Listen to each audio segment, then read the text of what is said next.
ఇవాల్టి రోజుల్లో మీకు తెలుసు పిల్లలు స్కూల్ నుంచి వచ్చారంటే గబగబా ఆకలి. వేడిగా వాళ్ళు అడిగేది 2 మినిట్ నూడిల్స్. హ్మ్. నూడిల్స్ గురించి మీ అభిప్రాయం ఏంటి? యాహ్! నూడిల్స్ కూడా హెల్తీగా కుక్ చేసుకోవచ్చు. చేయొచ్చా? హ్మ్. కుక్ చెప్పనా? చేయొచ్చా? ఎలాగా? పంప్కిన్ చక్కగా యెల్లో కలర్‌లో ఉంటది. హ్మ్. కొంచెం మంచి yellow colour pumpkin, yellow colour capsicum 2 garlic వేసేసి సిమ్‌లో పెట్టి కొంచెం ఉడికిచ్చేసి మెత్తగా అయ్యాక అంటే దాంట్లోనే కొంచెం పచ్చి కొబ్బరి అండ్ పన్నీరు రోస్ట్ చేసి ఇదంతా గ్రైండ్ చేసేసేయండి. Fine paste.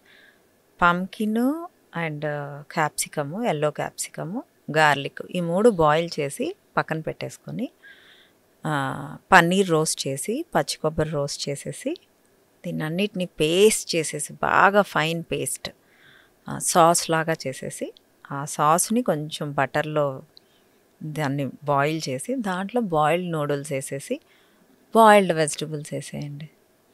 మంచి ప్రోటీన్ ఉంది, వెజిటబుల్స్లో ఫైబర్ ఉంది. ఓకే నూడిల్స్ అంటే ఆ పాటి మైదా పిండి పర్లేదంటారా? పర్లేదులేండి. అంటే ఫైబర్ ఉంది కదా. ఇప్పుడు మైదా వీట్ మీన్స్ హోల్ గ్రెయిన్ నుంచి రిఫైన్ చేస్తే మైదా అయింది. అవును. సో ఆ మైదాకి మనం ఫైబర్ యాడ్ చేస్తున్నాం కాబట్టి గ్లైసెమిక్ ఇండెక్స్ పెరగదు. అందులో మళ్ళీ మనం ఫ్యాట్స్ ఉన్నాయి, ప్రోటీన్ ఉంది అండ్ వెజిటబుల్స్ ఉన్నాయి. ఇంకేంటది హెల్దీ ఎందుకు అవ్వదు?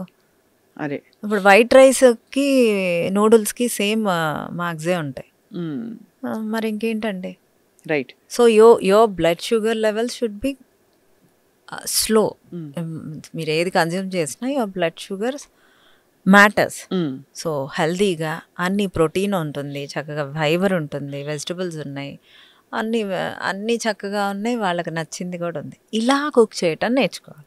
అది ఏమైందంటేనండి స్ట్రెస్ఫుల్ లైఫ్లో 7-8 తర్వాత టీవీ చూస్తూ ఏదో మంచిగా ఏదో తెప్పించుకుని తినడం ఒక ఇంటెలిజెన్స్ అయిపోయింది. అంటే రిలాక్సేషన్కి వేరే మార్గాలు వెతుకోలేకపోతున్నాం మనం. అన్నీ ఫుడ్తో ముడిపడి ఉంటాయి. కోపం వచ్చినా, దుఃఖం వచ్చినా, సంతోషం వచ్చినా పిల్లాడు పాస్ అయ్యాడంటే పార్టీ, బిర్యానీ పార్టీ. పిల్లాడు పాస్ కాలేదంటే దుఃఖంలో ఇంకోటి. అలా అయిపోయింది మన కల్చర్. అలా అయిపోయింది మన కల్చర్. కానీ అబ్రాడ్లో అంతా అందరికీ 7 o'clockకే డే స్టార్ట్ అవుతుంది, 6-7 కల్లా ఎండ్ అవుతుంది. అది సర్కేడియన్ రిథమ్ ఫాలో అవుతున్నారు వాళ్ళు 7 నుంచి 10 వరకు ఎంజాయ్ చేసేసి తొందరగా పడుకుంటారు. నా డైట్లో అబ్రాడ్లో క్లయింట్స్ బాగా చేస్తారు. వాళ్ళకి ఇంక 7 కల్లా వాళ్ళకి ఇంక మార్నింగే లేస్తారు. అక్కడ ఉందండి వాళ్ళు బై ఈవినింగ్ 6:30-7 డిన్నర్ అయిపోతుంది. వాళ్ళకి అయిపోద్ది. వాళ్ళకి ఎర్లీ డే స్టార్ట్ అవుతుంది, తొందరగా డే ఎండ్ చేసుకొని వాళ్ళకి టైం దిల్ take time for the family కదా. చక్కగా అక్కడ ఇండియన్స్ అయినా 6 నుంచి పిల్లలతో అంతా గడుపుతూ ఉంటారు. ఇప్పుడు ఎక్కడండి, ఇప్పుడు అందరు ఇంటికి ఇక్కడ 12ంటికి డే స్టార్ట్ అవుతుంది అందరికి. ఒకవేళ సెట్ అవుతున్న టైంలో 7 తర్వాత 10 లోపు ఆకలేస్తే ఏం తింటాం ఉత్తమం పిల్లలకు కానీ పెద్దలకు కానీ? హెల్దీ ఫ్యాట్స్ తింటాము, ప్రోటీన్ స్నాకింగ్ తింటాము. ప్రోటీన్ స్నాక్ ఓకే ఆ టైంకి తినచ్చు. ఫ్రూట్స్ వద్దంటారు? Night fruits, no fruits at the night. అంటే ఇది అగైన్ మళ్ళీ ఎందుకు స్పెసిఫిక్గా అడిగానంటే చాలామంది ఫ్రూట్స్ తింటారు, నైట్ ఫ్రూట్ తినండి, తింటే కూడా లైట్గా ఫ్రూట్ తినండి అంటారు. బట్ యాక్చువల్లీ షుగర్స్ ఫ్రూట్ అంటే ఇట్స్ ఫుల్ ఆఫ్ ఫ్రక్టోస్ కదా. యాక్చువల్గా ఫ్రూట్స్ ఎప్పుడు తినాలి అంటే ఆఫ్టర్ ఎ బిగ్ మీల్ కొంచెం టైం ఇచ్చి తినచ్చు, లేదా స్నాక్ కింద తినచ్చు. Not early in the mornings, not end of your day. Because your డైరెక్ట్గా షుగర్గా కన్వర్ట్ అయ్యి అబ్జర్వ్ అవుతుంది. ఏదైనా మీ బాడీలో ఇన్సులిన్ స్పైక్స్ మీదే మీ హెల్త్ ఆధారపడి ఉంటుంది. All right.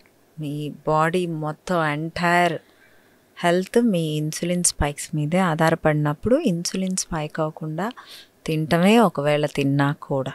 అవును, అంతే. కరెక్ట్.